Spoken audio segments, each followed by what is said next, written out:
me get my smock on here. Get started.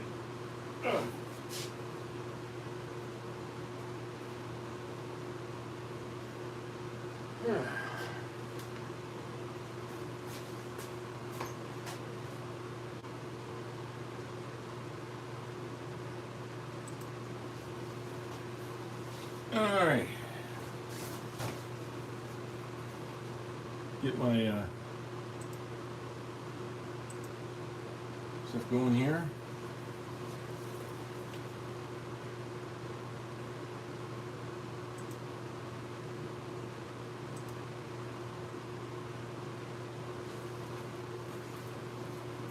All right. We'll get the smock on.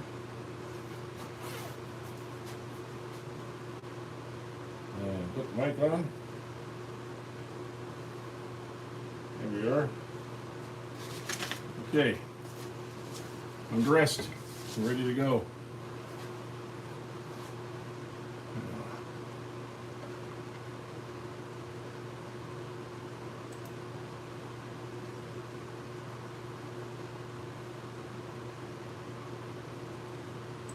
I'll be able to read the comments here, so.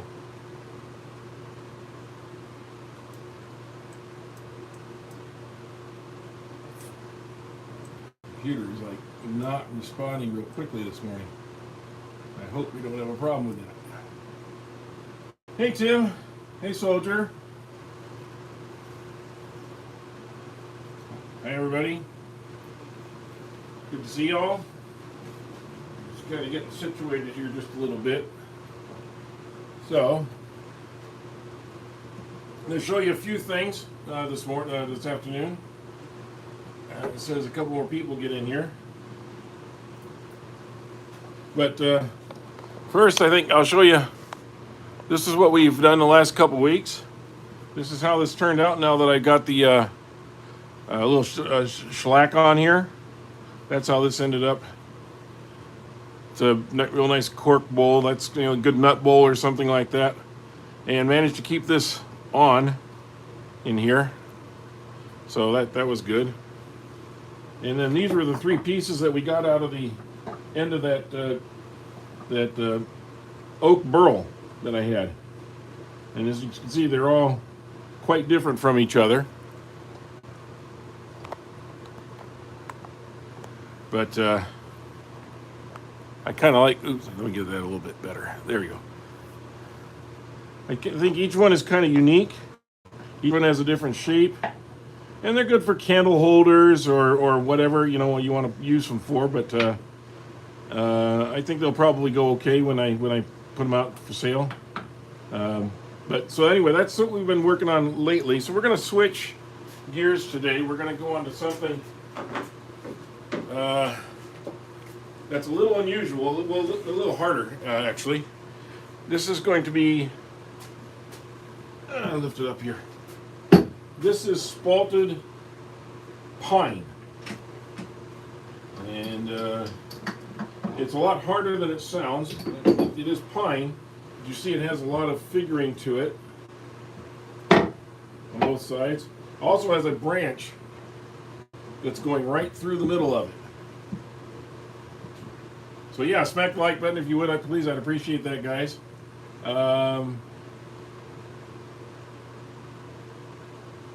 Her dad's pipe set. Yeah, it does look like a pipe rest sort of, or an old broiled pipe for that matter too. That's what we used to make some of those out of. So this has a branch that goes through here and through here. It gets bigger. This is going to be the tenon end. So my first challenge here is going to be, can I make a tenon here, including part of the branch, and is it going to be solid enough to hold? That's going to be the first test. And then, as we turn it around, will we be able to go in here and as it's turning, is it going to hit a different density? Here, there's a branch also. So there's a piece of branch coming here. There's a branch coming here. You can see the end of the branch right there. So this is going to be a challenging piece, but you kind of want to know going in so that you're not surprised by it as you get to it. and it's going to be a little bit unusual, I think, in the turning process. But before we get too far started, I thought I'd do a little favor for some of you guys. So just follow me for a second here. I know it's going to be a little bumpy, but I'm going to take you outside for just a second and show you this. That's called sunshine. If you haven't seen it in a while, I thought I'd let you guys see what sunshine looks like, just so you can remember it. And the sky is blue. It doesn't have ice in it all the time. I just thought I'd do that for all you guys that have been having to deal with the snowstorms and ice storms that have been going through the rest of the country right now. One other thing I was going to show you too. You see this? You see this? Now I've had these WEN dust collectors. I got one here and I got one on the other side of the shop, and they're great. And I have a mini split over here for my heating and air conditioning. And part of the problem that we found was it was giving off error messages, and what we found was it was not able to handle the amount of dust in the shop, even with this. So one of the suggested fixes was to take the exhaust part of the air filter here, blow it over there so that it will create fresh, clean air for the intake of the mini split, and not clog it up, so that it will give a longer life to the mini split. And it still does its job here. It still sucks all the air, and there's nothing blocking the airflow. And so this was just a quick fix that we tried to do, and we'll see if it works, because we couldn't inhibit the air, couldn't put another filter over the top of that mini split, because that cut the air capacity down to a point where it was causing the compressor to go into problems. So just a couple of fun little things that have been going on in my shop recently. And what's funny is it took us about 6 hours with the repairman here before we happened upon that idea. We had been trying everything else in the world before that, and then here was the easy idea in front of us. Okay, so I think we'll get started on this. I want to see before I get too started here, just how close I was to the middle. Not too badly. We're gonna have to take a little bit off. Okay. We'll take my trusty replacement banjo here and set that up. So I'll got my gouge, which I think, oops, yellow. Oh, there we go. I think I want to sharpen that up just a little bit before you get started, because if I don't, I'll be stopping to sharpen it halfway through anyway. Might as well get a good clean cut from the start, right? So let me just do that really quick.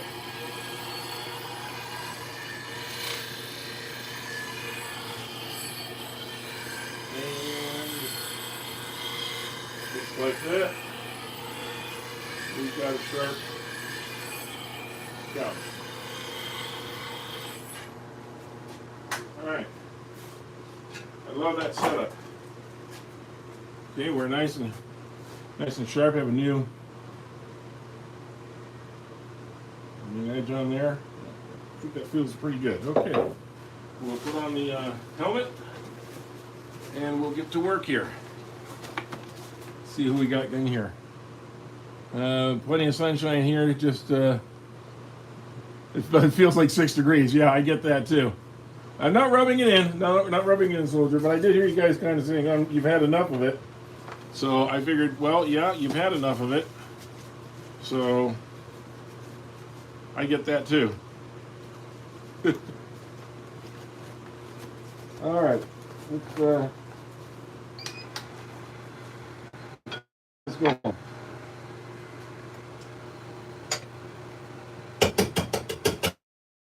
I'm going to turn that speed up a little bit. There we go.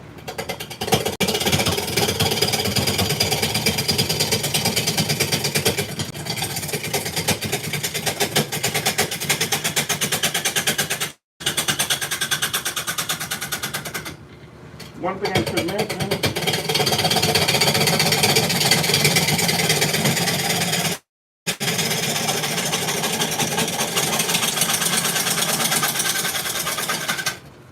This is wet wood. This is how it curls, by the way. This is wet wood. So as I turn it, it's going to throw a lot of moisture at me, but also I'm going to have to be careful about how I treat it afterwards. I think we got pretty close to round already. We'll kind of get a little closer here. Oh yeah, that looks pretty good. Okay, so let's go one more time around the edge.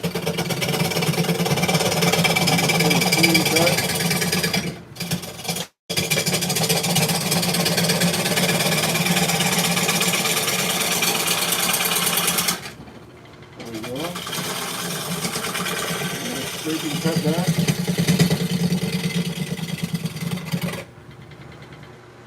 And we're starting to get a little shape to it. Okay. We are going to be bringing it up from here after I establish the tenon. So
boy, you can see it's making nice curls. Hi, Grundle.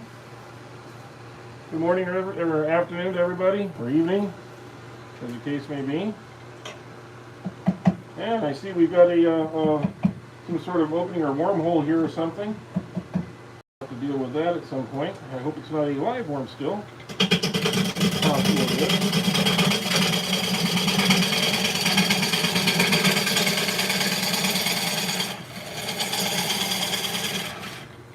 So Saturday I went out to a fellow wood turner's and I helped him.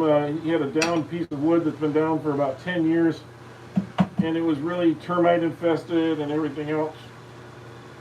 And we took a big chainsaw to it. We had a couple other turners out there too.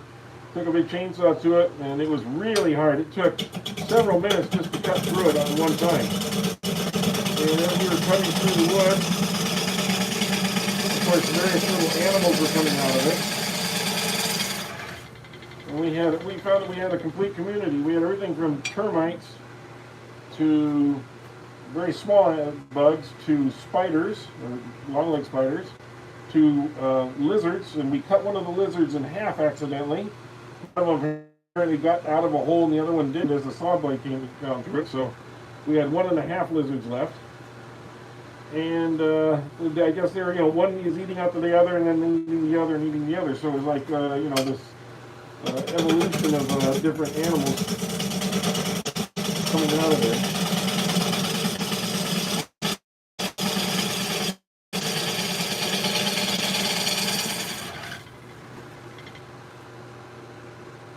And I think this is where I'm going to go across now. Try and flatten the bottom a little bit before I get any more shaping done. So you can see it's got quite a bit of movement in the wood through here. Get a little closer view of that. You see there's a lot of wave to that. So we'll see how that comes up.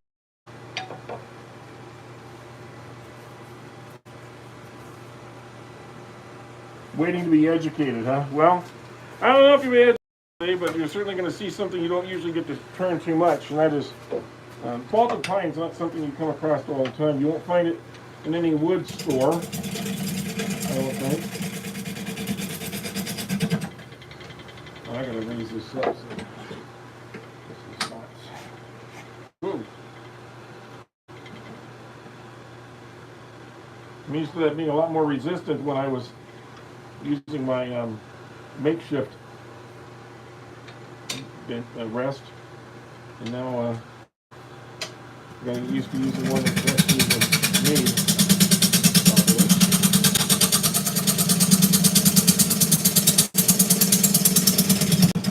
Okay.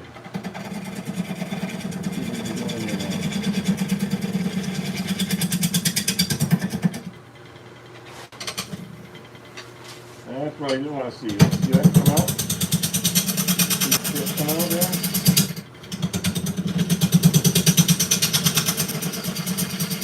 That may be an indication of just what we're up against.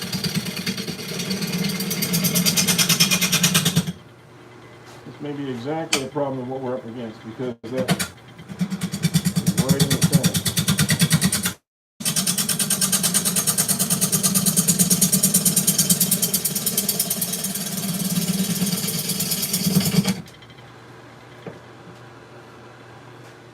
It's in here, and it's off to the side over here, so it kind of goes at an angle like this in there.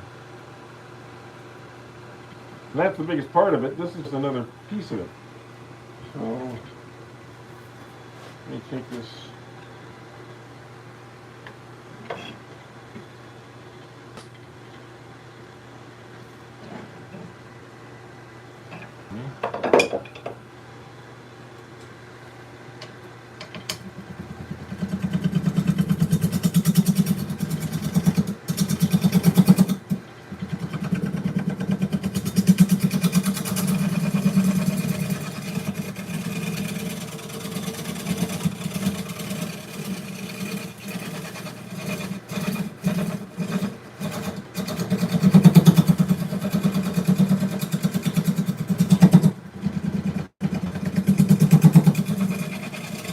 Okay.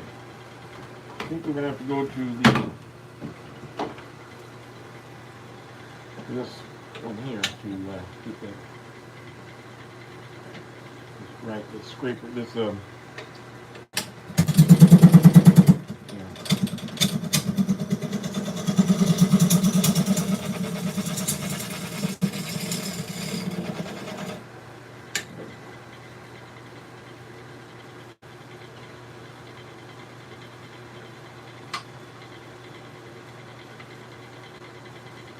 I'll need that to stay in place.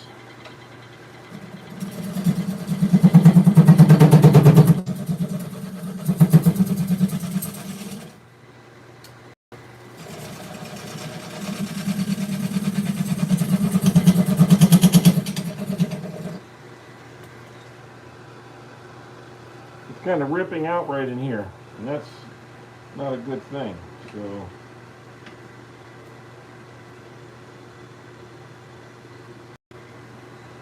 see if I can't get this to.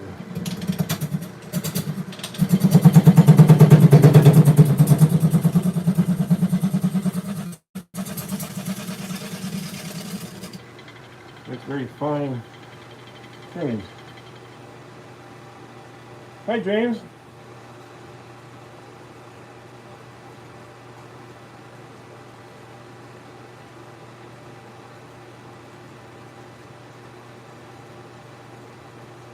Yeah, it did smooth out quick. You're absolutely right. Yeah. Well, it is, like I said, it's wet wood, and it is pine. The cutting is not going to be the problem so much, man. It's going to be varying hardnesses, and that dealing with that knot in the middle. It's going to be the issue. The skew here, you know, can give me pretty good flat. It is. But I'm going to have this fuzzy area no matter what I do pretty much, because it's, and see there's big pieces that do come out of that I got to be careful with. But that's fuzzy. This is it's like end grain. You got end grain here, but it curls down and becomes end grain right in there because of that branch. End grain here, we got end grain here. This is like a whole thing of end grain everywhere. So it's going to be a little bit of an issue. But I think with the bull nose, we'll be able to get some shaping out of this and maybe be able to take care of that. So let me take the bull nose and start shaping this.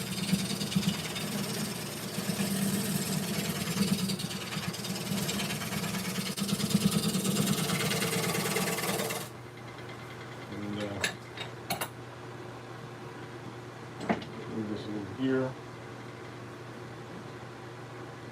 See if I can get a little more shape out of that. Maybe pick up the speed just a bit.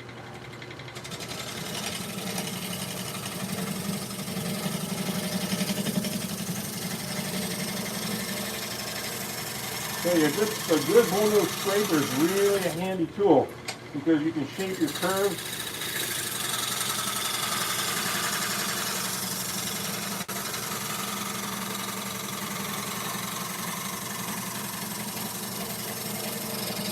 Isn't that pretty? Just one long continuous piece there. That was really nice. But it is, like I said, really soft, and you got a lot of end grain sprouting even now. So it's going to take some sanding, which I hope you guys are up to watching sanding, because that's what's going to happen. Okay? A bowl gouge, a spindle gouge, and let's see, let me catch up here just a little bit. It says all my lathe tools are carbide except for my parting tool. Do I need a full set? No.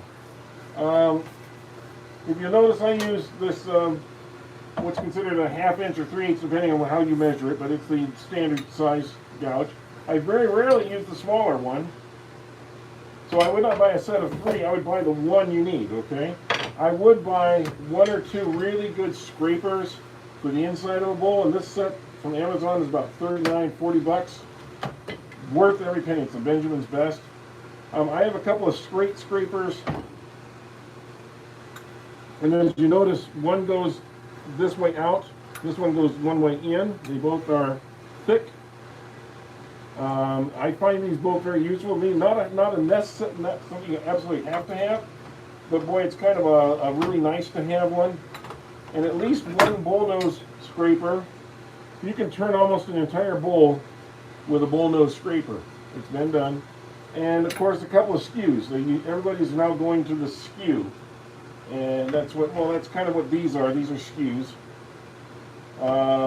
Because skews leave a little finer finish on it than the scraper does. But remember, the edge of your, if you do an asymmetric grind, if you notice this is, I don't know if you can see it very good here, but this height is higher than this side on my grinds. And so when I go like this, I can do a grind using that side of the bowl gouge and get almost the same effect you do with a scraper. It's a scraping motion, okay? And it comes out, as you can see, pretty smooth, all right? So if you can't get a scraper right away, at least get this. But if you're going to get a scraper, start probably with an interior scraper, one to go in the inside of the bowl. Hope that helps some. But yeah, you can do just about everything with, like you said, with the 3. Make sure you get good ones. Get M2 carbide steel if you can, at least, because it will last a lot longer. This has been sharpened for almost all my bowls for the last couple of years, and it is still in good shape. This hurricane. All right, so we got the general shape. I'm going to see if I can get it just a little bit finer. I'm not sure if I can, but I'm going to give it a try. And then we will go to sandpaper to finish the rest. As you can see, and when you're using a skew, you either want to use the front edge or back edge, but you don't want to be gouging the point in. You want to be using the heel in the middle or the middle. You're doing your work. And one of the best ways to approach is heel first. See the heel here, and then drop it, and then raise your blade up. dropping the head until you engage. And when you start to engage, just kind of go from there. And we will see what I'm doing.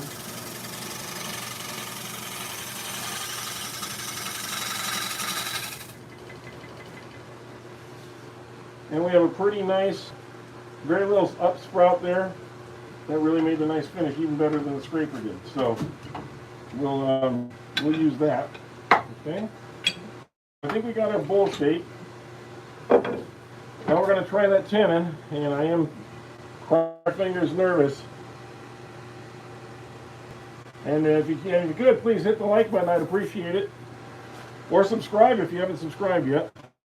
I'm going to take this. Let's see. I'm right there. Yeah, I'm there. Okay.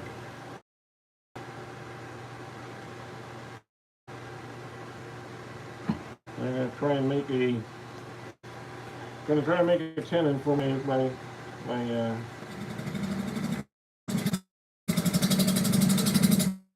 cut.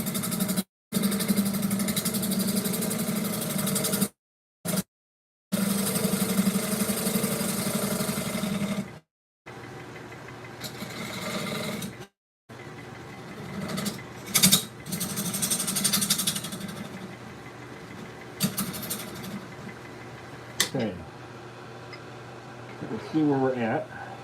All right. See how close we are. We are just in there. Just in there. My eyes are a little better on this today than it was the other day. I can do it by sight. So I will take my skew.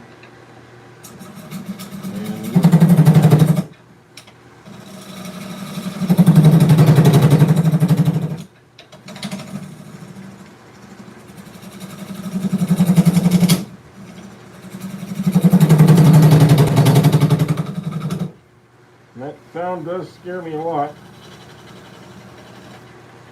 That's the sound of that knot. That sound of that knot. It does scare me just a little bit.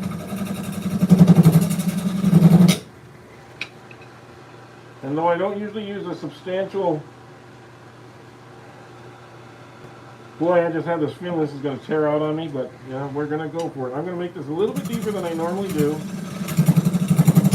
Against my better judgment, just because, you know me, I like to have a shallow footing, if I can. Okay. So what are we up against here? We're down... about 1/8 of an inch. We'll be able to put this in there just fine. Okay. Make sure it's bottomed out properly. We'll sand it up and we'll be ready to go. I just want to make a very light pass here.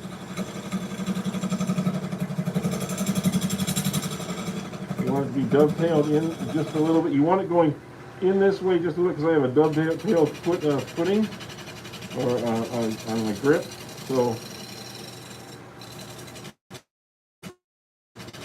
pull things off just a little. There we go. Very light, very, very light. Okay, and that's what's going to get us there. Now, this is a real problem. Not about it.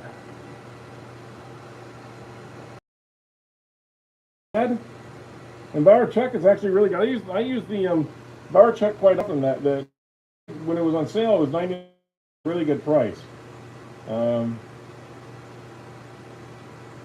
But I wouldn't buy the lathe tools at Harbor Freight because they just are. Set is it's stuff you don't need, and they don't hold a edge very long. So I think that it could be better spent. Okay, but as far as the chuck from Harbor Freight, I really like it. I really do. So that's my 2 cents. All right, we're going to do some sanding now. Boy, this is the. I now have something for my my costume for next Halloween. I think all this stuff on the floor here. I'm going to turn on my vacuum, so please forgive me on that.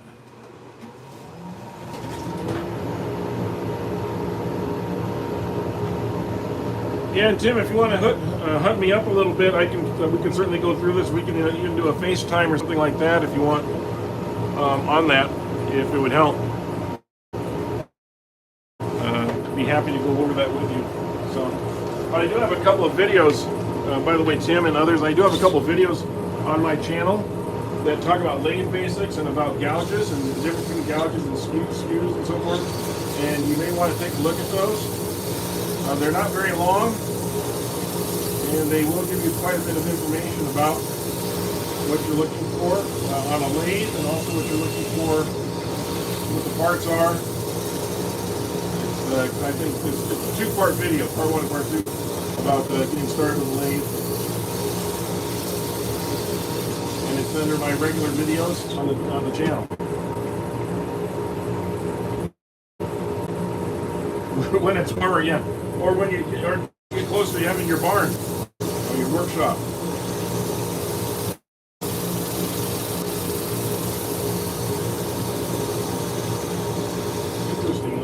Interesting, yeah. A little bit of a banging here, right here.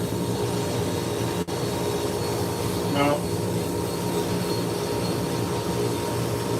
I'm going to have to persuade this a little bit because when you have grain like this and it's wet in grain, not that. But these darker ridges, this is hardwood, this is softwood, hard, soft. So when you're sanding, if you're not careful, you end up getting into the hardwood or getting into softwood underneath the hardwood, and the hardwood ridges stay pronounced. That's it off there.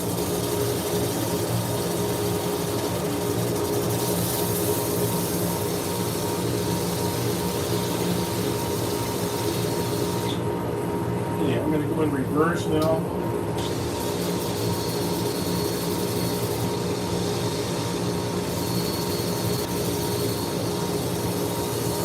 And that sometimes knocks off a little bit of the excess debris also.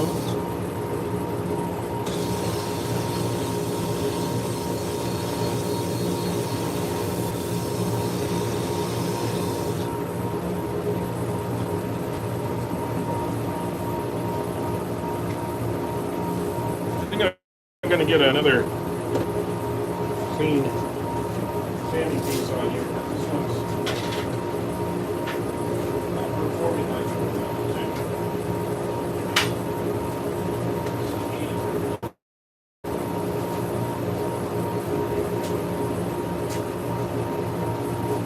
and I really love these scalloped pieces because they'll conform around the edge and they'll go in the corner here on the inside of the wool and do a much better job on the edges. They won't leave lines like the straight round 2-inch pieces we made to do.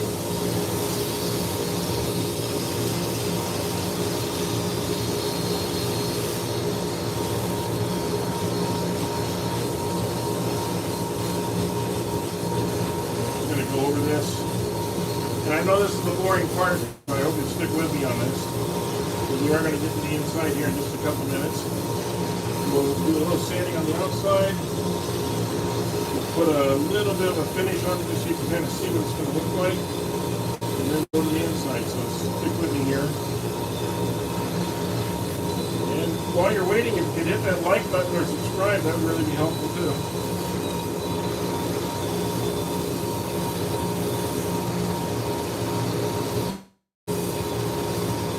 Yeah, the hand guard tools, yeah. That's what I'm saying, that the Harbor Freight hand tools for like cutting and stuff are just not the same steel that you're going going to get from like Sheffield, England, or from some other sites, or that M42 steel. I mean, there are some high-end ones. You can go to Carter and Sons, and they're really good. I've got a couple of Carter and Sons or Sorbies, and, but I would not get high-speed steel. If you can afford it for a few dollars more, I would go up to the next level above high-speed steel, because HSS, it's just not going to hold your sharpness very, very long compared to the newer models that have been cryogenically done. Cryo metal, I think, is really superior.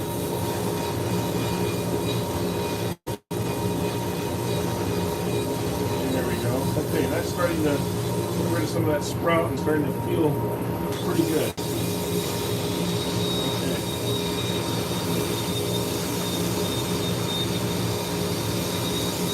Okay, now we'll go to the next grit here.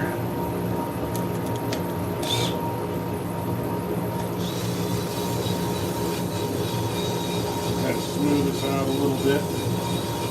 Just trying to get a nice start and finish on this, because it will probably need to be sanded more afterwards. I'm also going to warp a little bit as it dries, or crack as it dries. So we got to be very careful and cognizant of that.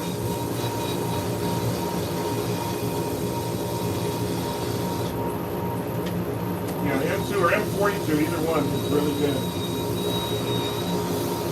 Great. Well, so you guys said you wanted some education today, and it sounds like you guys are all educating each other pretty well. You're getting some good opinions here.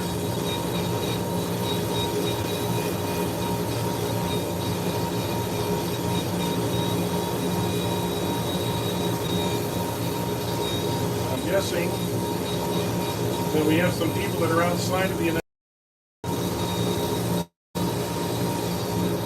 So I'm kind of curious, if you're from an area outside of the United States, where are you watching from? I know we had some from South America, from Uruguay the other day, and that was kind of cool. But would be interested in where you guys are all from. Hey Johnny, hey Soldier.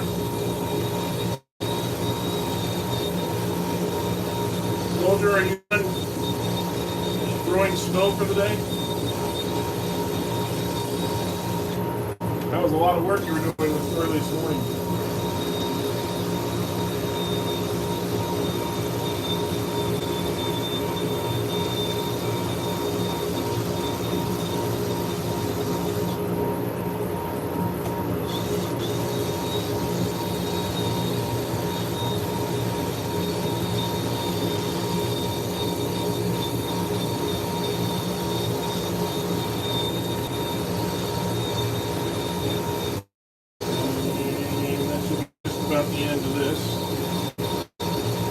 Yes, I do have those worm marks, and I'm just going to leave those. I think they add character to the wood. To tell a little life story of the wood. I don't think we should have to hide it. And I don't think we should take away more of the hole just to take it out of there.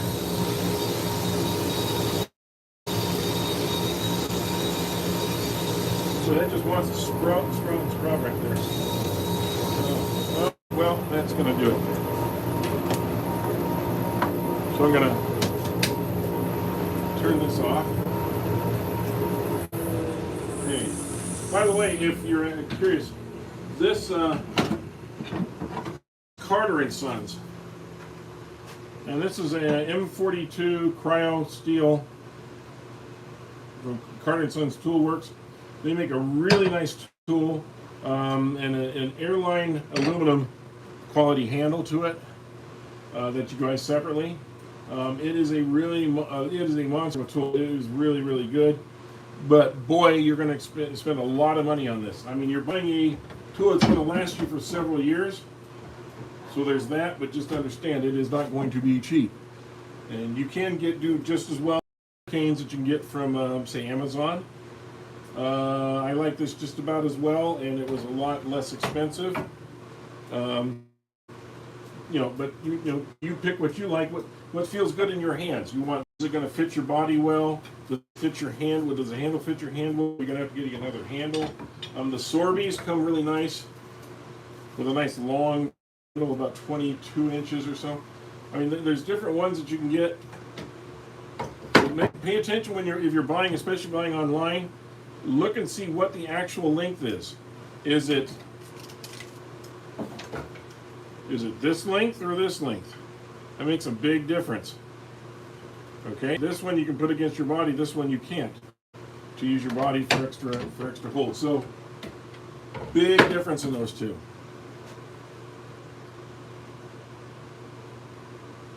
I'm not sure if the BM wood turning does either. To be honest, Mike, they were not really big on the turning tools as much as they are on all the accessories.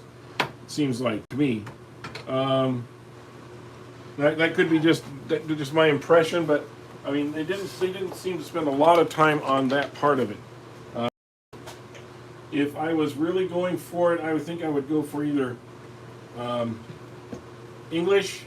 Something along the Sheffield, England. They've been around forever, and those companies have been making tools for different companies for hundreds of years in some cases. And they really know their steel. So English steel is a good one, and you can get several ones out of that. You can get Robert Sorby, of course. Sorby's, I think, a little bit overpriced sometimes. It's not because of quality. I think it's just they trade on the name just a little bit. And you're going to find that with a lot of things. Again, I found the Hurricanes to be a nice middle of the road one that is not too expensive, but is very rugged and very well built. And I even like the fact that those are black handles. That looks kind of cool too. So it kind of looks cool in the shop. But everybody, you gotta have to read the descriptions really carefully. Is one of the things I would say, so you know exactly how long the tool is. And I think that would be one of your biggest things to be careful with. Okay? But other than that, I don't think you'll go too wrong. The one I got from BM Wood Turning, this one right here. This is from BM Wood Turning, and this is a really nice one. I would say there's nothing wrong with this gouge, and you can certainly get that one. It is BM Wood Turning. I don't use it as much as the others. I think it is M2C steel, so it is M2 Cryo steel, high-speed steel. So it is a very strong tool, and they do sell it on their website under BM Wood Turning, and it's got a nice long handle to it. So it's got a lot of the features that you'd be looking for. Also, if you didn't want to do Hurricane, BM Wood Turning would be a good choice. Okay. Now, interestingly enough, I put stuff on here and it just disappears.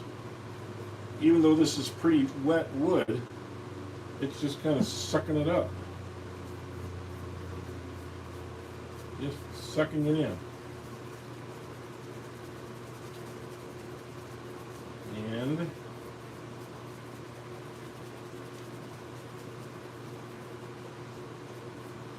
I have to do some more here. Fast as I put it on, it just disappears on me.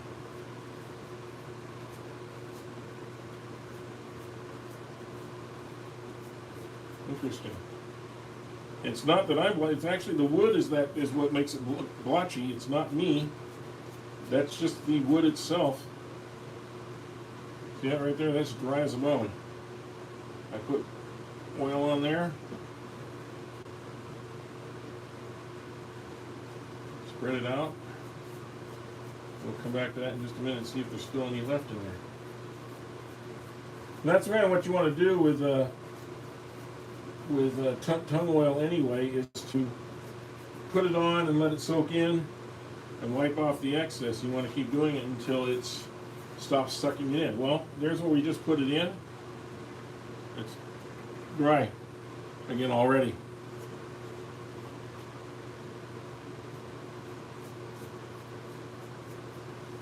So, let's see. Mid-price idea, yeah. The lathe. Oh, MT1. Oh, I like MT2. To be honest with you, if you're talking about the mortise tenon that you use, that goes in your, it goes right in here. This is your mortise tenon, your mortise for your tailstock. That's an MT2, and also the other end is MT2. I go with MT2. It's the more common one. MT1 you see on a lot of really small lathes, but once you get into middies and above, they're almost all MT2s on the taper. And in fact, it's not always easy to find the stuff for the MT1s like it is for the MT2s. There's a little more market out there for the MT2 materials. Alright, well, I've put as much as I can on for now. I'm not going to keep putting that on there for... Well, I'm just going to let that soak in and dry out a little bit. Let me run this for just a second.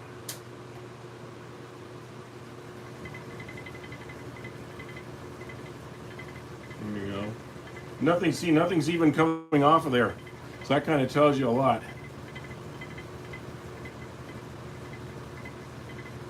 Yeah. I'll show you one other thing that if you guys didn't see this before. I don't know if you've seen these. These are, no, they're not what you think they are. Okay, keep your mind out of the gutter, especially light. These are for reaming out. These are reamers for your MT2s to clean them out, to take out any stuff that's in there. That's. Get this up here. I'll show you what they do. You use these. And they are made for the MT2 in this case. Go in there and clean out any gunk that gets in there. Bring it out and see. I got some gunk out right there. Sometimes you'll find some that are even worse, especially on the tailstock. And depending on what it is that you're turning, if you use this to clean it out, keeps it clean. Actually, a guy at our wood turning club made those. He sold them for $10 a piece. I bought a couple of them because they're really great. And the guy, I think he's like about he's close to 80 years old. And he makes those on a CNC machine. So kind of cool.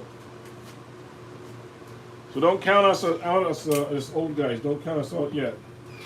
We can still use modern things like CNC machines. Okay. All right.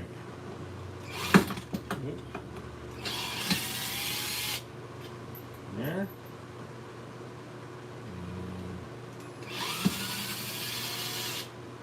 There.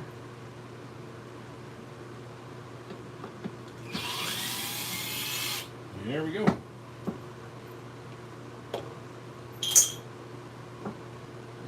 Boom.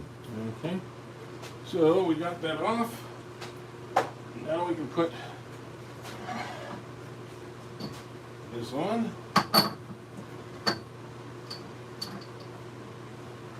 And I have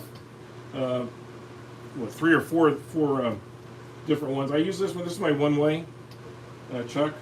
I use different ones, but I keep different. I don't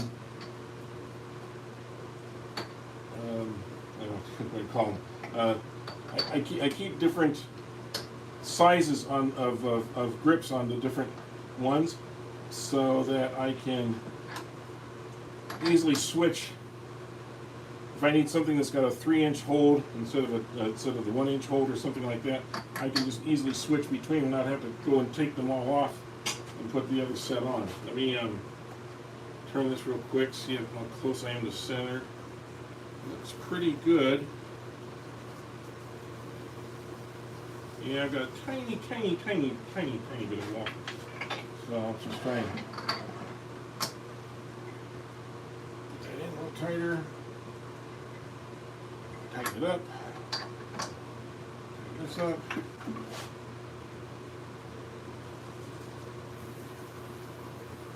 That's pretty good. I think I can live with that. All right.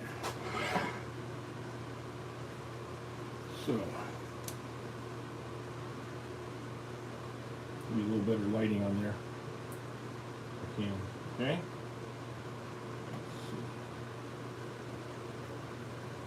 That's nice. The hole is still in the middle, so that's good. That's what we want. Okay. I'm going to put on the helmet here, and we will try to see if we can't get a bowl out of this. Everyone cross your fingers. Okay.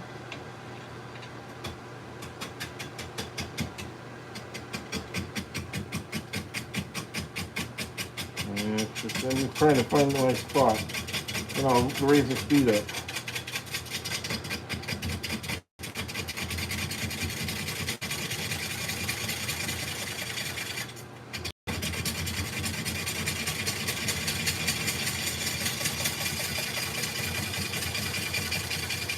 Okay. Let's get the speed up some.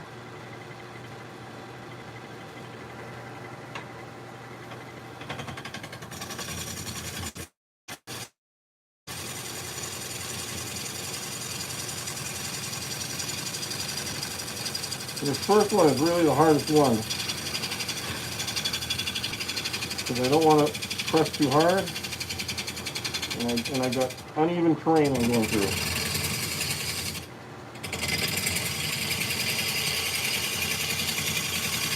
Once you got to smooth out a little bit, then it's real easy.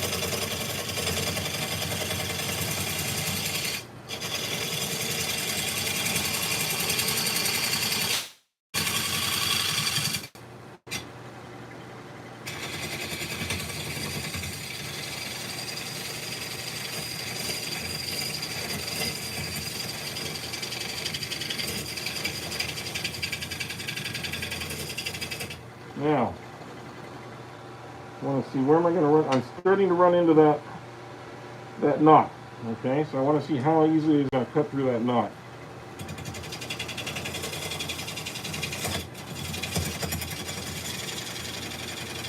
I don't want it to grab.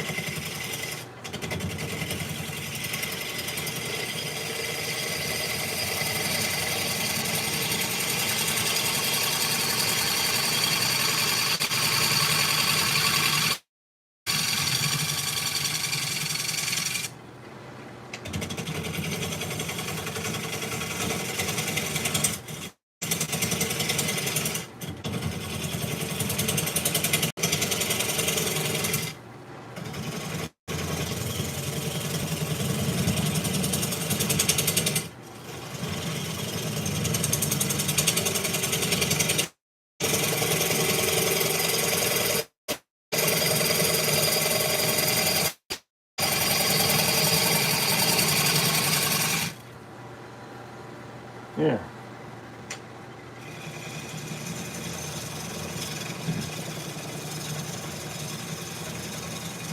Then we go through the center here.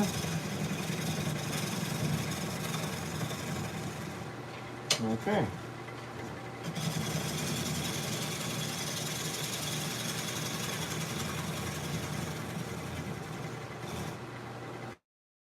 Okay, so now we've eliminated the rough top edge.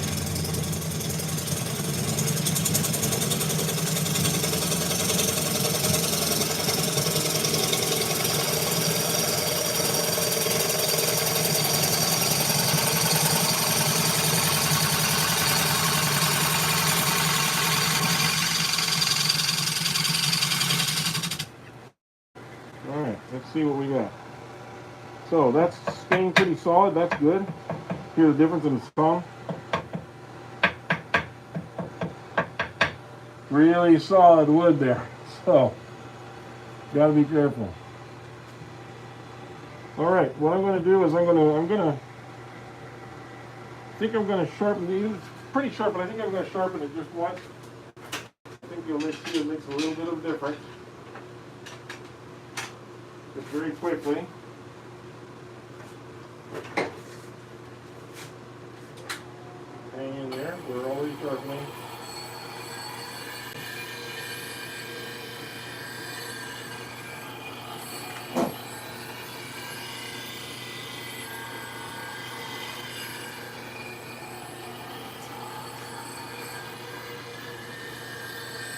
And put a little bevel on the bottom too.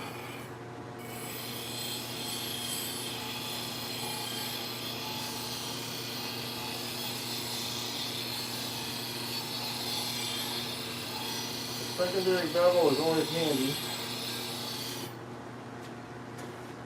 because as you're going down through the bowl, you need to have a little bit of room.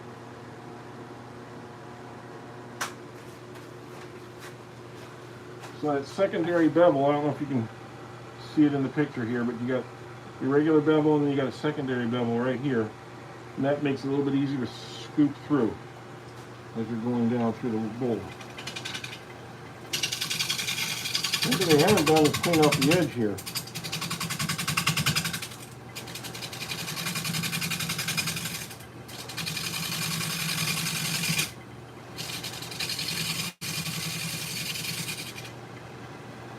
Did I get everything?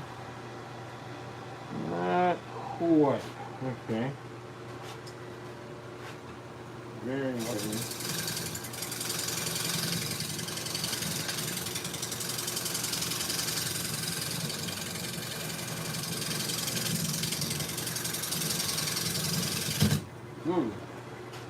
Don't want to take off a chunk. It's a little rough right there, but that's okay. We can sand that part out later. I don't need to do that with the mold gouge.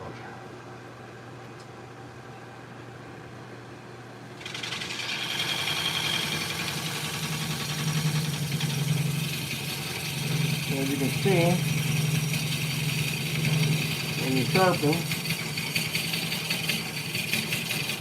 this is what you get.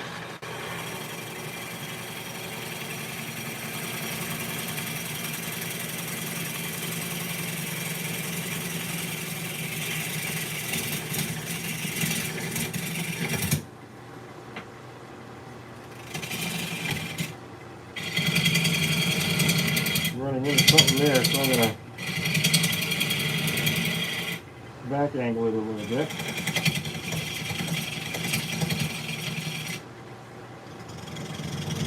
I'm going to take it off in the middle and I'll go back and see what that is.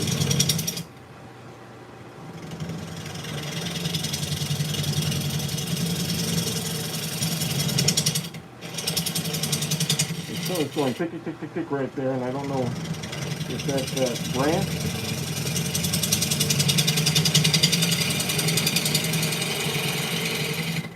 Something else. So let's kind of take a look and see. Oh, it's starting to get some color in here. See all this?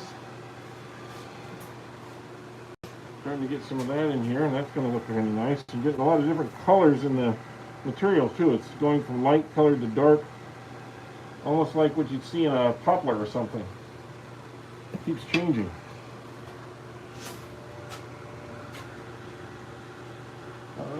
Excuse me just a second. Well, that's interesting. My computer thought that I'd gone away.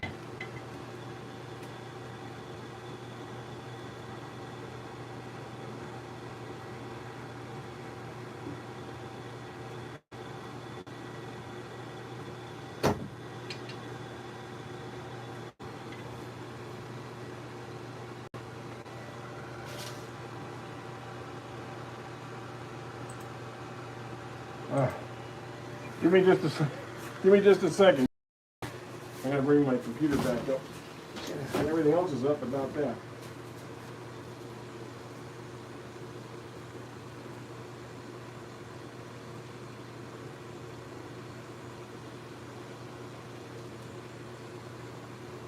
There we are. There we are. It has a thing on it that if you don't touch it or move it for a certain amount of period of time, the screen goes blank. So I see we're back up and running. Okay. So, hi guys. I'm back. Let me get my video back up to speed too. Okay. Great. Now I'm caught up with y'all. All right. If you would please hit that like button and subscribe. We're trying to get to 4,200 today if we can. And we got 75 likes, which is great. I really appreciate that. But let's see if we can't get up to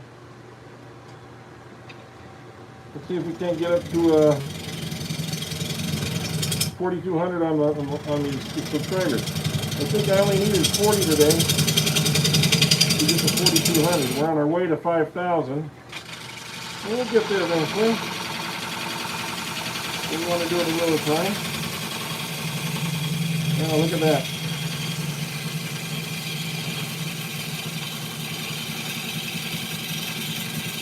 One continuous ribbon.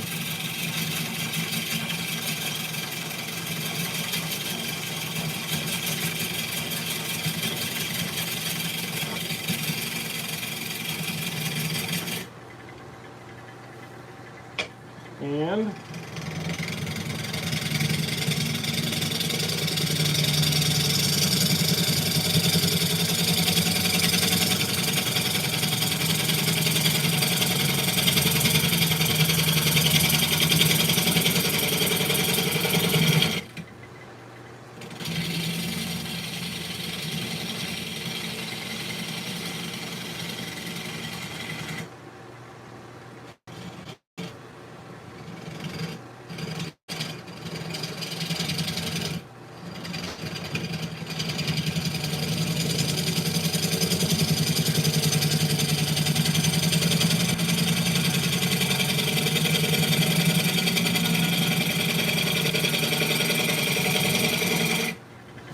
coming from this side and keep down a little bit.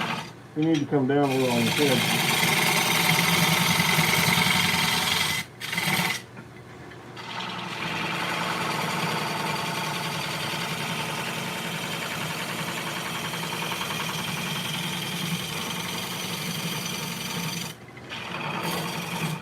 I'm kind of going down in there because I want to make sure I make that edge, that curve that's on the wood.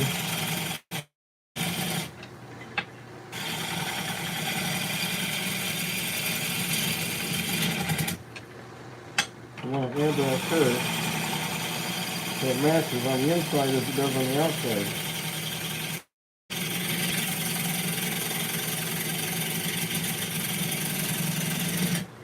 Okay.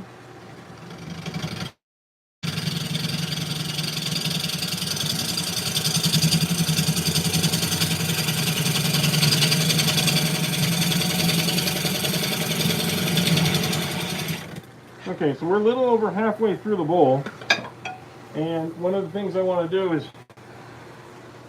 stop it for a second and take a look at where we're at.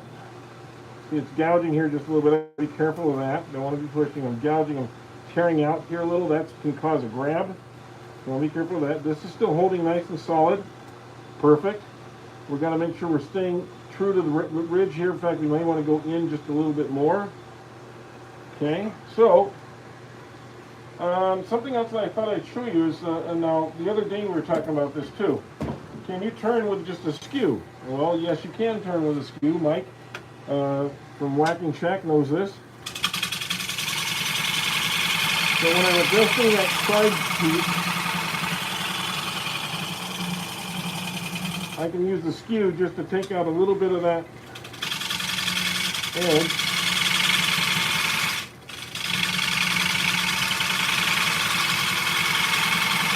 Make the edge that side just a little bit thinner. I can also use it to go across the bottom here and smooth out the bottom of this bowl.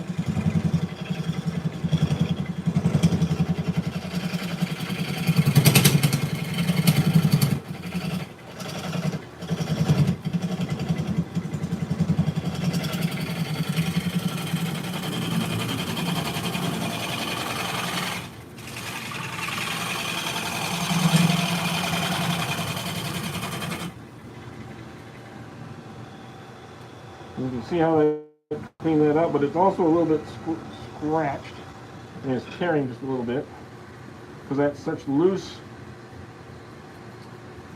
material. It's very feathery almost. Look at that end grain.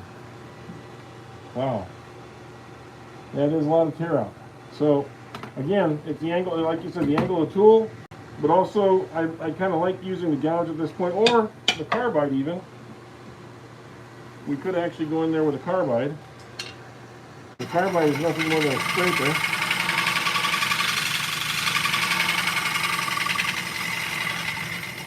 Trying to clean that out.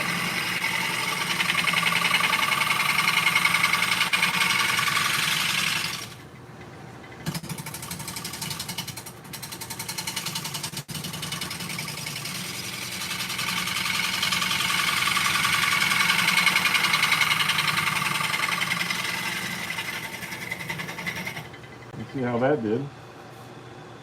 See how this is just, if you see that, it's just really, the scrapers and everything else is just kind of tearing at it as it goes through.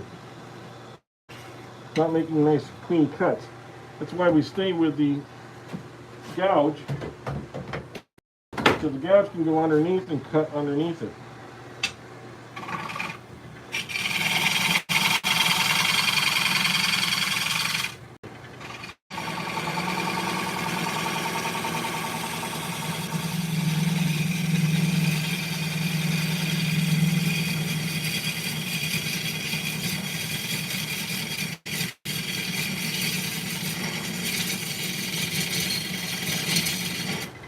So with this particular wood, see how much cleaner that cut is? Gouge. Yeah, if I'm new around, please hit the like button. I appreciate it. Yeah, let's get this to 100 likes at least. And if we can get 40 subs out of it, that would be great too.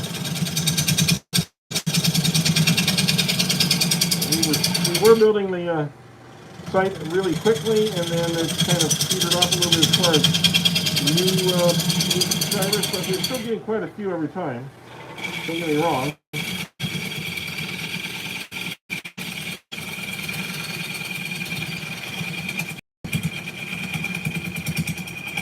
Right in the middle of building my channel, they switched viewing shift from videos to shorts and live. Before that, they weren't really encouraging you to do live; they were encouraging you to create videos. So I have a little over about 230 mixed videos. I have videos, I have shorts, and I have lives on there, and you can take a look at all through the lives.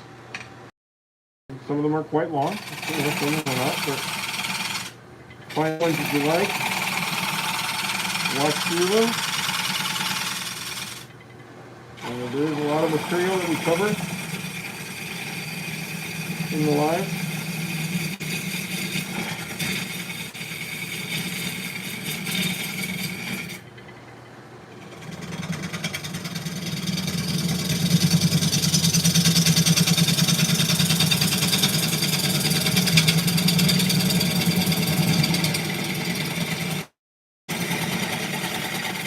You know, one thing I didn't do when I stopped this, I didn't check my mount.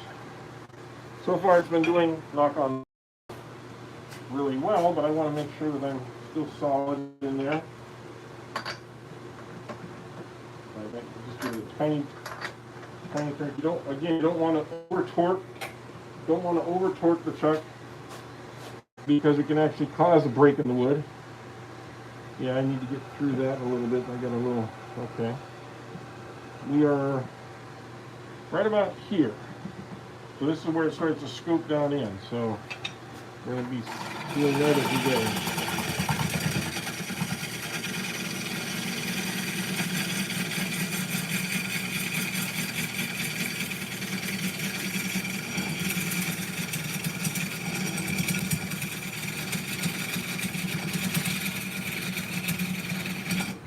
Ooh, kicking back just a little bit.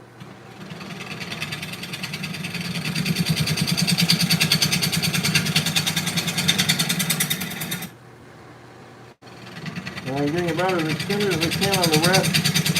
I'm going to probably have to adjust my rest.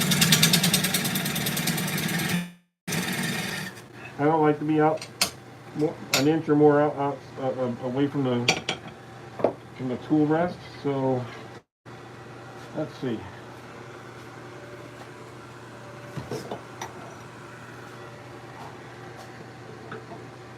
think I can use this one. So we're gonna take this out and see if I can put this thing in.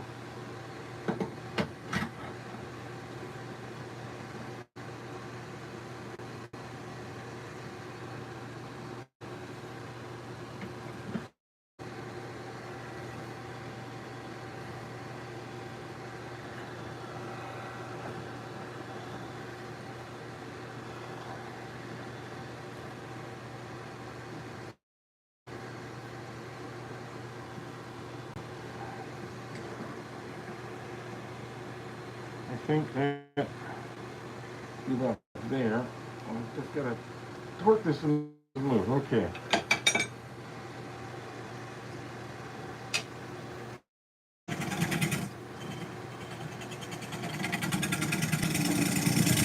You like this tool rest here? It's kind of a nice one.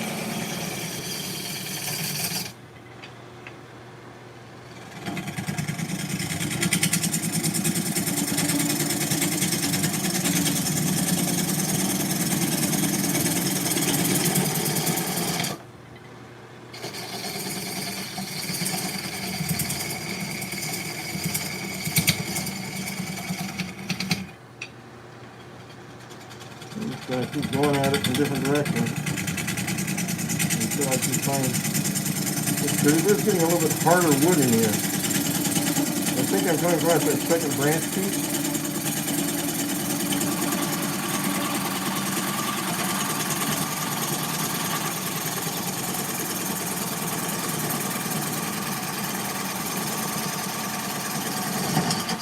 Oh, I gotta be careful there.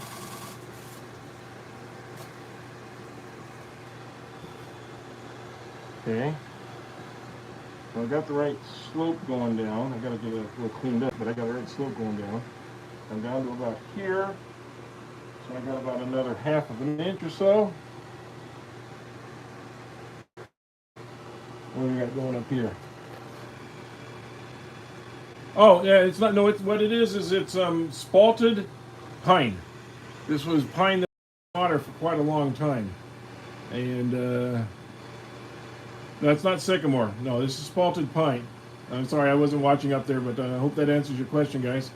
Yeah, this is a nice little curved tool rest. I like it a little better than some of the S curves and stuff. It has a real nice shape to it. And I have to keep making sure that it's not shaped to what I'm turning on the bowl here, so I got to be a little careful that I don't follow it out. Okay.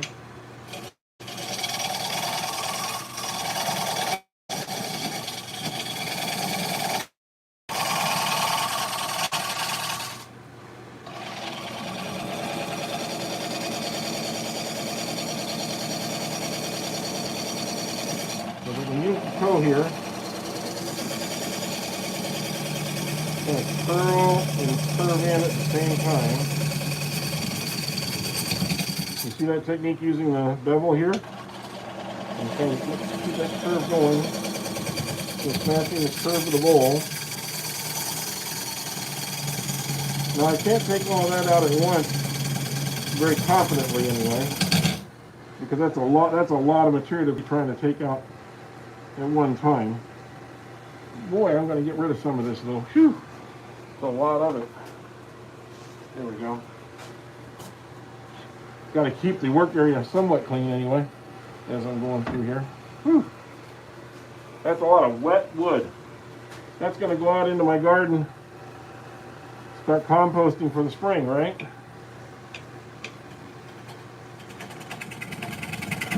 There's nothing toxic about it.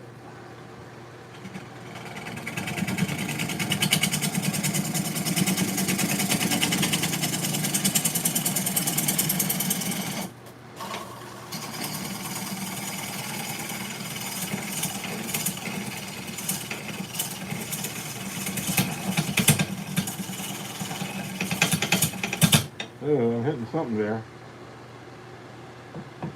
This is giving me a little bit of fight. I think I may need to raise this up just a little bit. One of the things I don't like about this Laguna rest or holder is that it does not, because it's a clamping surface one, it clamps like this, and sometimes that isn't enough.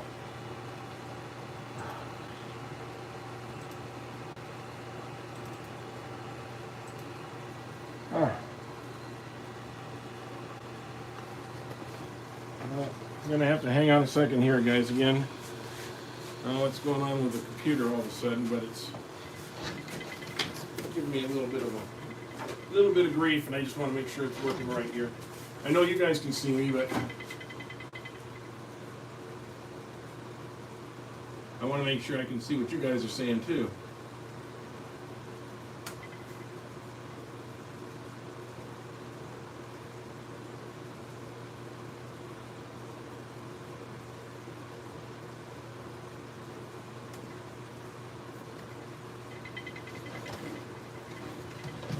I don't know why it keeps doing that to me, but I'll take a look.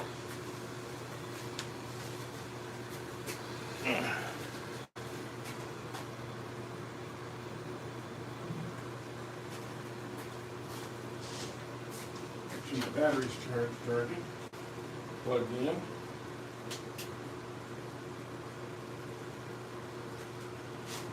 Plugged in. All right, well, it should be fine. All right, well, I'll just try and talk to you guys a little bit faster in between. Yeah, turning all wood chips into something. Yeah, well, I suppose if you wanted to, you could take those wood chips and press them down and turn them into Presto logs for your fireplace. If you're allowed to have a fire. We're in California, we're not allowed to have fires. The only ones we can have are the ones that you're not supposed to have. Unless you're homeless. If you're homeless, you can have a fire because they don't want to cause them any grief. So the homeless can have fires. Still trying to get that right spot.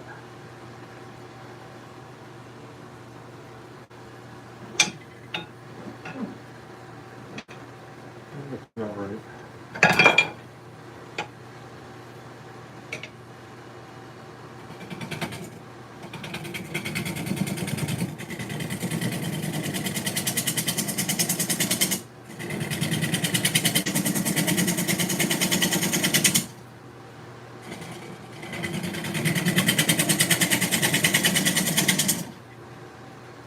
Still need to go down just a little bit more on that.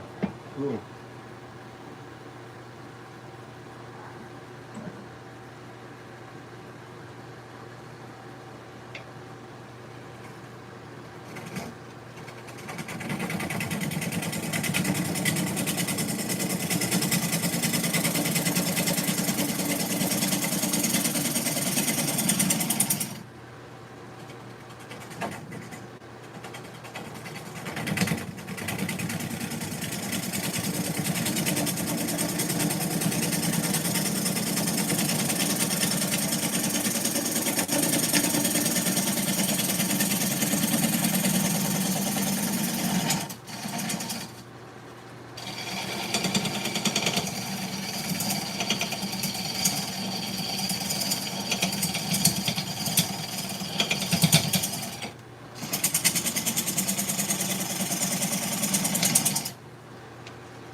rubbing, it means it's probably getting soft.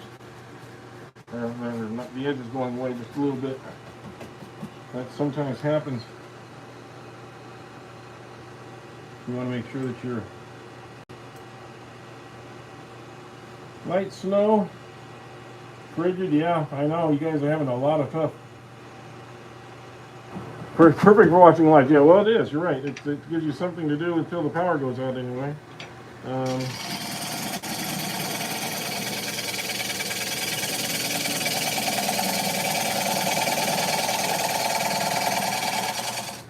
I was asking earlier, but I kind of like to find out, where are you all guys from? I mean, I know some of you are from the Midwest and the South and all that, but I'm sure there's some people that are even watching from other countries, too. And I'd really be kind of curious. What is our reach today? Sometimes we reach nearly around the world at certain times of the day, so I know it's actually tomorrow in New Zealand, I think.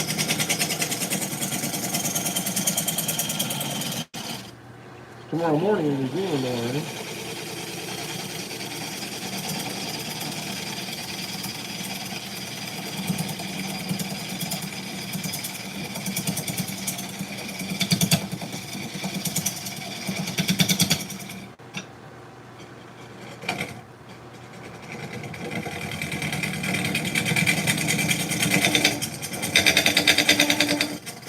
That sound.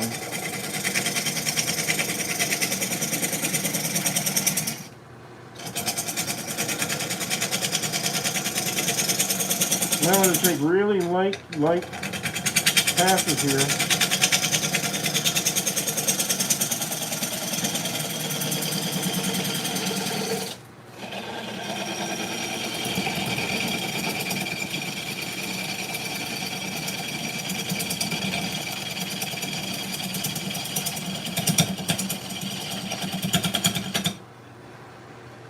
I'm going to take really light passes so I can keep this clean. I think we're right to the bottom where we need to be.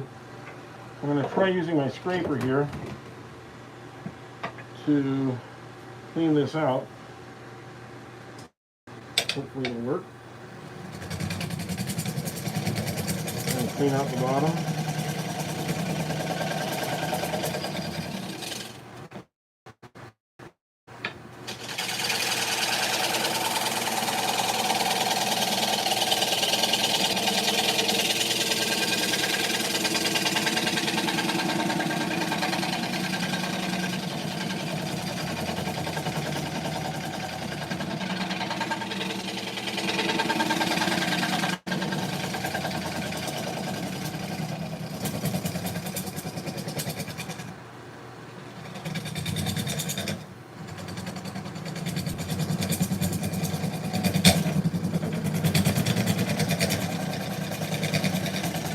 The scraper for this sort of work.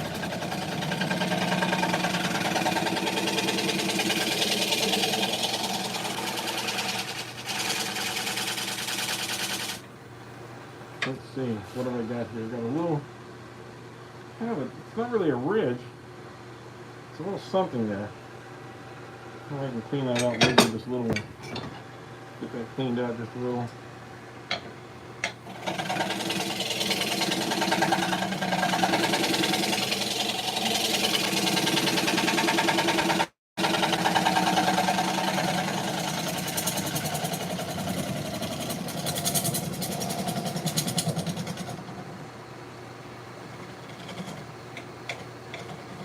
We managed to get through that branch without losing anything. That's good.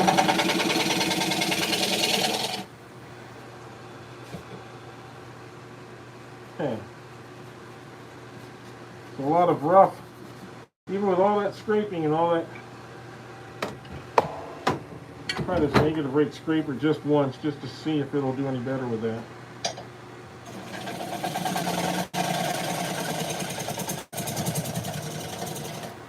The negative rate scraper sometimes can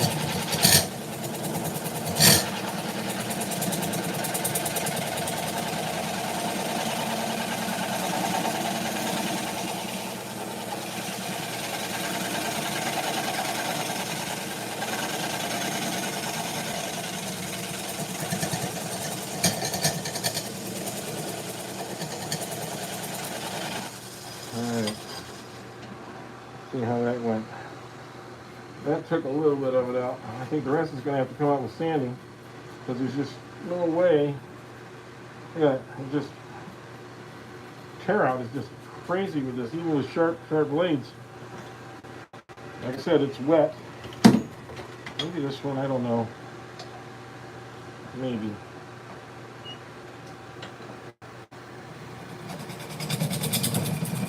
Whoa, don't want to do that. Don't want to have that happen.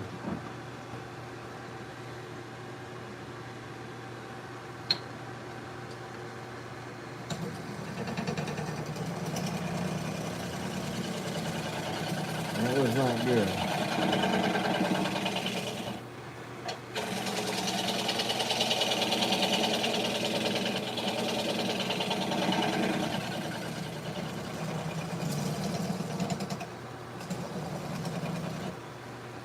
Did that take up any of that? It took off a little of it, but it's just there. So we're just going to have to sand it out. There's nothing else I can do with it.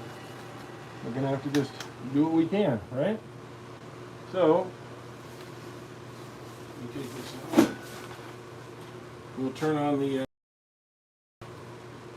dust collector here.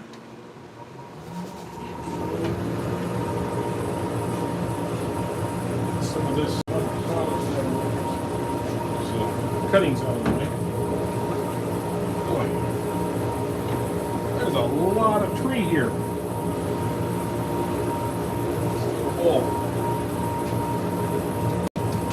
And this is going to warp some, so that's why I'm not doing it all the way thin yet, because I'm probably going to have to go back later and redo it just a little bit more. And I kind of did this a little thinner than I really usually would for something that's as green as this is, but we're going to give it a try. Okay? So I'm going to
now you see why I said I like that scalloped edge on that, because it really helps go around the curves.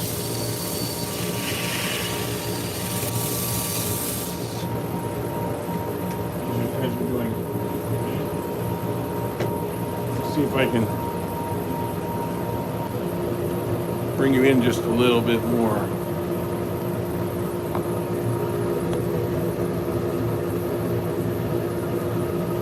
Okay.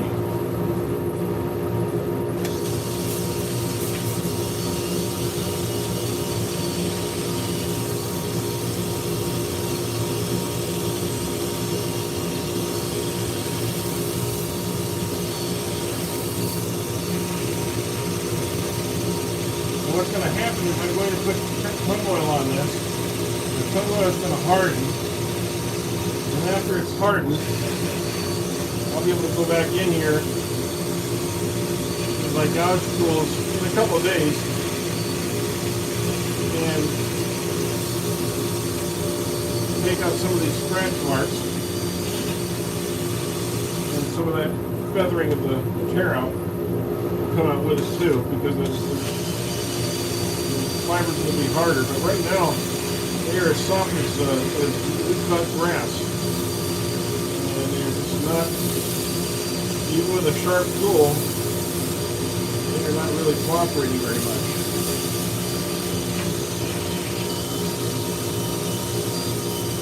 you've been watching, please don't go away now. We're going to see what the final look of this bowl is going to be in a few minutes. And just kind of work seeing the reveal.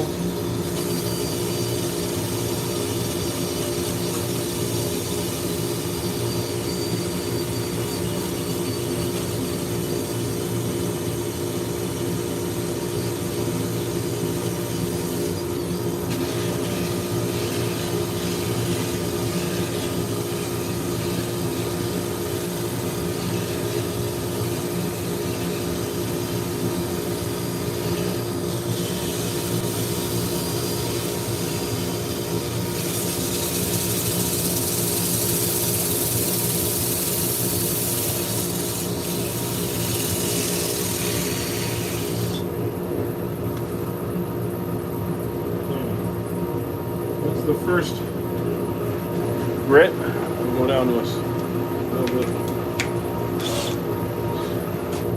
soft grit.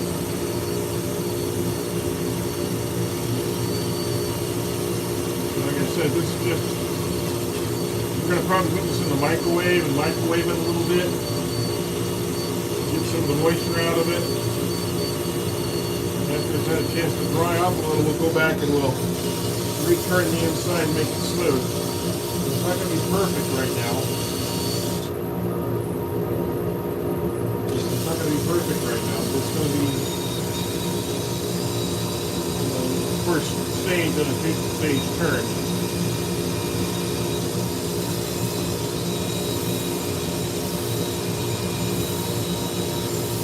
And it'll warp a little bit. And that's okay. Let it work. Let the end grain sprout out a little bit, and then we will finish the bowl off, and it'll be fine. Turn this off. Okay. Okay, so here we are. Shake this up a little bit first.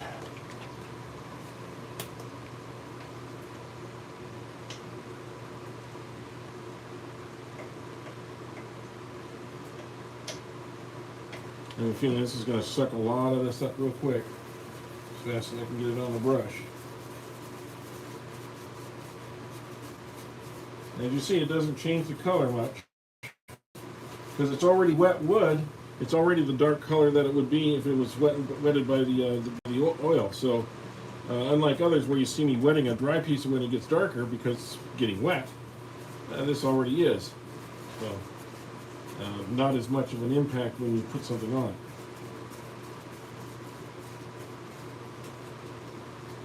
All right. All right. So now.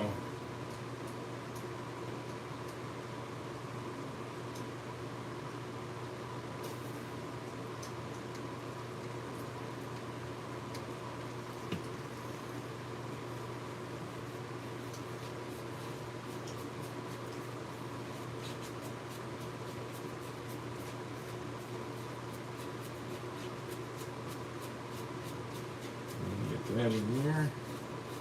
It's got grays and it's got yellows, oranges. It's got a little bit of everything in the colors palette here. And like I said, it'll, if we get some real finish on it and everything and brighten it up a little bit, I think it's going to be a real nice looking bowl. Nice, useful bowl. That spalting really gives it some gray in there. That's it's basically mold is what it is. Okay, so that's the first coat, and then we'll get a lot more coats than that probably before it's done. So let's take it off of here, and because we have a mitered tenon, we'll be able to just mount that right back up again and do it again later. But here's the bowl. And you can kind of see it a little bit bigger here. Here's the colors to it. Here's the outside. There's that big old branch right there. We managed to not have that knock out, which shows how. Now, what I want to do in this drawing is I don't want that to pull in and pull away from the wood and dry. Otherwise, I'm going to have to maybe use a little CA glue or something to keep it on there. But right now, we have a real nice substantial bowl. It is it curves nicely with the inside and outside matches. The inside and outside matches really good, which is what you. It's not completely smooth, and there is a lot of raggedness to it. But again, that's going to happen while we put a couple coats of this this finish in here, this tunnel in here, and let it sit out in the sun and dry and soak in for a day or two. Hopefully, we had enough sun to do that. It is. By the way, as you guys are seeing, it is sunny outside, but it is still rather cold. Not by your standards by any means, but it's been getting down around 41, 40, 38, something like that at night. And for an area that has a lot of citrus in it, that's cold enough, because anything colder than that, and we could lose citrus crops and stuff for the coming year. So that's plenty cold for most of this area without having to fire up any smut pots or anything like that. Smut pots to keep the air warm. So we are getting our fair share of nearly freezing fog. It has been very, very moist. I haven't had to water out here in weeks because the fog leaves everything drenched every morning. It's almost a drizzle fog. It's not really a fog. And yes, I've had frozen fog before at other places I've lived, so I do know what you're going through. I've lived in 0-degree temperatures for weeks on end. So, I don't know, Mike, did you learn anything today? You said you came here to learn something. So, Mr. DeWalder, by the way, guys, check out Whacking Shack. He has a lot of great videos. He does a Spun Day every Sunday, Fun Day Spun Day every Sunday. Check out Soldier, and check out, check out all these guys, actually, to be honest with you. Most of these guys have their own site. And if you guys want to put your website, your channel site up here, feel free to do that. Just put it in the comment section. They're also, a lot of them are in my description for this video. They're there for everyone to go and view. And I'd like to see Mike hit 6,000 subscribers. We're heading for 10, I guess. I'm sorry, not 6,000. That's setting for 10,000 subscribers is what Mike's trying to do. But there's several people in here that have Soldier and others that have really good sites, and you should check them out. 77 Rockets, Ryan is back on. I think his site is back up and running. I got a notice on that today. So major butthole pucker. I don't think it was that scary.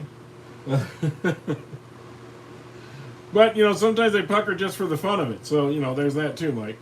But so 77 Rockets is back in action again. So please check out his channel. I hope everything's back on. I haven't gotten a chance to look yet to see if all of his old videos are back on. But he got basically his channel got stolen by a scammer and brought back. So it took a while to get YouTube and Google to reinstate everything. But unfortunately, 77 Rockets is back. Like I said, the Whacking Shack. If you look right here, Whacking Shack, and Soldier Farms. Anybody else want to say one in there? Go ahead. So Tim, you're near Dayton? Cool. So you're another Ohioan, huh? Yeah, well, good luck with that new coach you have at Ohio State this year. We'll see how it happens with that. Anywho, I'm going to probably call this a day, guys. I know it's a short video, but we have another one on Thursday. We'll be live on Thursday again, so I really do appreciate it here. We're 5 short. I'm going to stay here. We're 5 short on the likes. We have 95 likes. If we can get to 100, I would really like to see that. So if you haven't hit the like button, please hit the like button. Hey, Michael Wilson. Michael Wilson's got a channel too, so you can check out his channel. Michael, if you want to put your channel up there for people to see, I hope that you're actually starting to put some more things on there.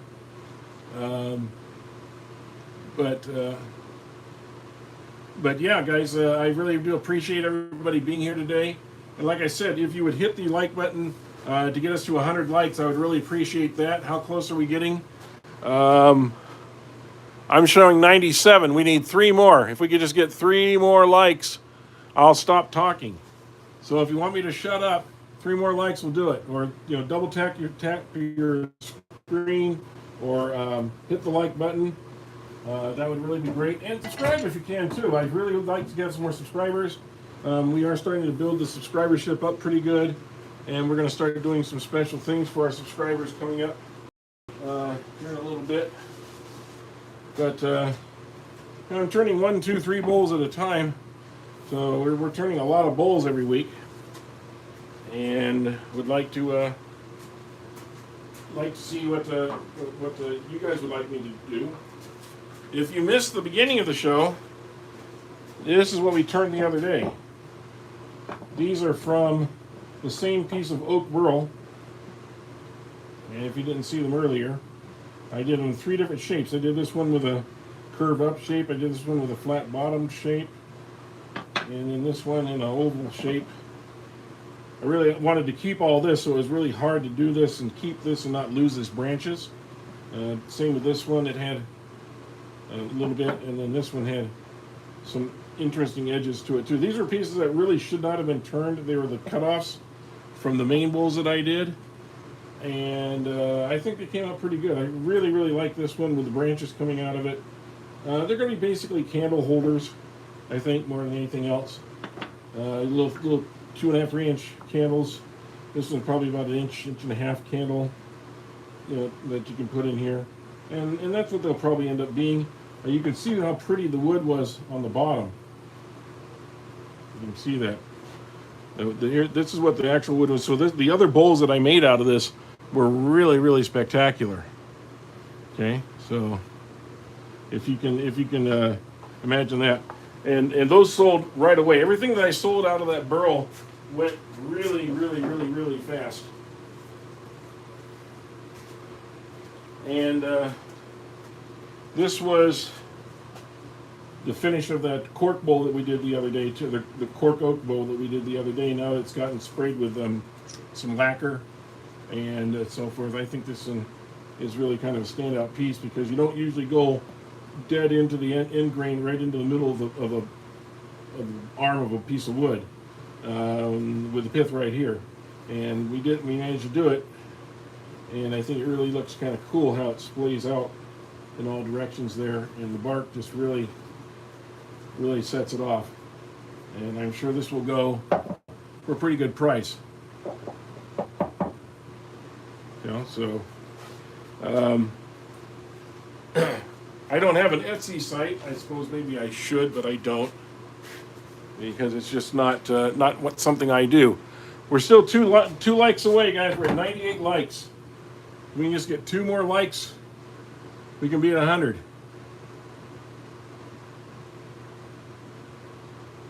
Half an hour and you'll be there. What's this say?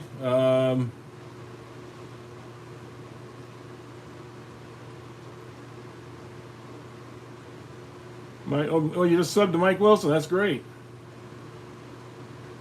Mike, you're going to do something tonight? Great. 10:45 and you're just about to eat, man. That's not good for your stomach, But so Mike, if you're going to eat and then do a live, I'll try and catch up on that later. If you do the live. So guys, everyone go and do something for a half an hour or so. Everybody meet back here about let's say 45 minutes or an hour. Let's say meet an hour from now. Meet back here and catch up on Mike with the Whacking Shack and see what he's turning. I'm something hair-raising, as most of his turnings are. He's almost like he's a way to get your adrenaline going. That's for sure. Watching Mike turn things. So again, if we can get the likes, I need 2 more likes to get to 100. I see 98, and I'm just kind of holding on here, hoping that somebody will do that. I tell you what, I'll bring the camera up here to look at me. If that doesn't scare you to do it, nothing will. I promise you don't have to look at my face.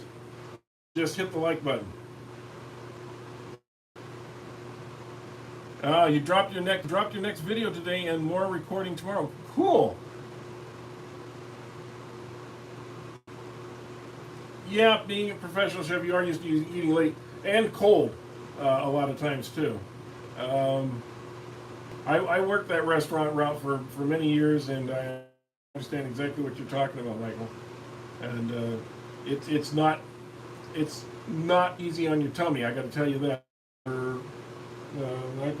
could show you my health after 70 years. Okay, but anyway, again, I really appreciate everybody being here today. And if you hit the like button and get us to 100, that would really be appreciated. We're at 98, and I see there's some new people in here. So if just 200 new people in here would hit the like button, that would really be nice, and we'd be over with it. We'd be done for the day. Meanwhile, I guess I will show you a couple things. This is what we turned today. This is what we still have to turn over here. Let me move the curtain here. We still have all of this to turn and more. And as you see, we're still working. This is the one we started turning a week or so ago, this redwood. And I had to stop. But I have secured the bottom with a glue chuck. And we're going to try and turn the inside of this again. This is harder than it looks. And it's grabby. It doesn't turn not softly. So if we're not careful, what it does is it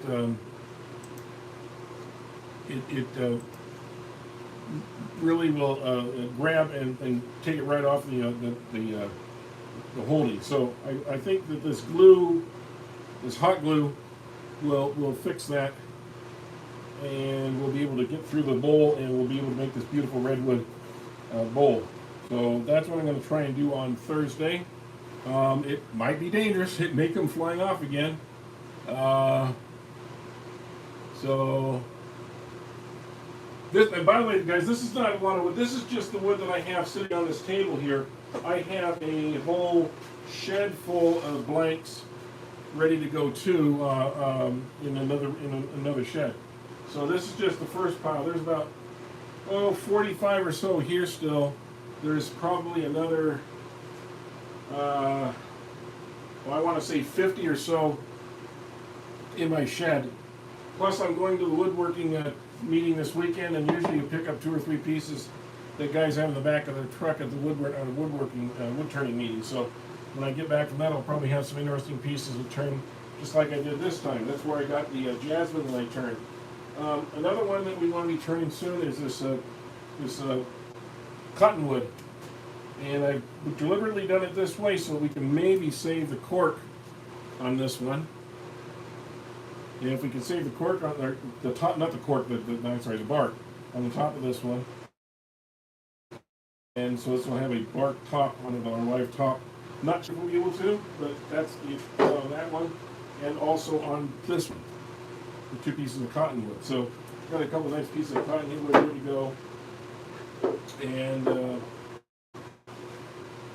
yeah, we'll just see what happens. We'll just see what happens. Okay. So I really do appreciate it all, guys. Still at 98. Can't get 2 more people to hit the like button. Don't know what it is, but please, people, punch that like button. I'd like to get to 100 if we can.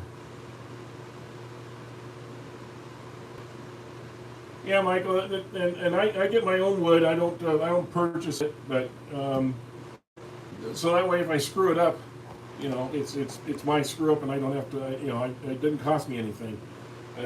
I don't mind purchasing wood, but this way I can get pieces of wood the size that I want. And you can't always get those when you're purchasing, because when you purchase, they're like 4 by 6 or something like that.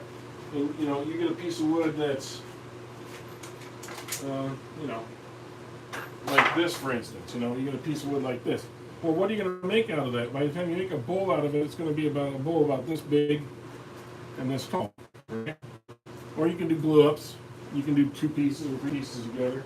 But if I go out and I cut up a piece of wood, and I make a blank for myself like this, then I got a nice big bowl I can make out of this, and I can decide if I want to keep the bark on top, or if I want to take the bark off of it. You know, it gives me a lot more options that I wouldn't have if I was just buying wood from a store. And I'd feel a lot less guilt, because if I screw it up, it cost me basically zero. And you know, that's kind of the deal here too. So I don't like. By the way, that's my wife walking behind me there.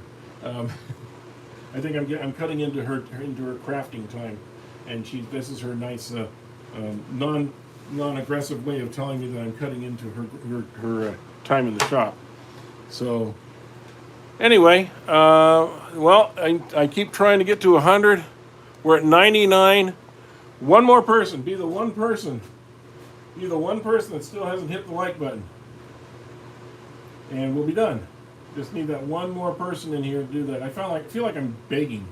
I shouldn't have to beg for this, but you know, if we get one more person to hit the like button, get to 100, that would be great. And if we can, you know, if we could even get to 100% or get to 101, that'd even be better. But if we can just get to 100, that'd be wonderful. You know, I'd be happy with that. So there's 93 people in here. So we should, you know, and there've been different numbers on here. There's been up to 200s at sometimes. There we hit 101. Great. Well, now I can shut up. I'll stop talking, guys. Mike and everybody else that's in here, thank you guys for coming and joining in today and watching. This is just kind of an impromptu. I figured I better do some turning just to, you know, show you some sunshine and show you what's going on around here. And we will be back on Thursday with our regular turning, and I showed you what we're going to do. So thank you all for being here, and we will talk to you in a couple days. Bye-bye.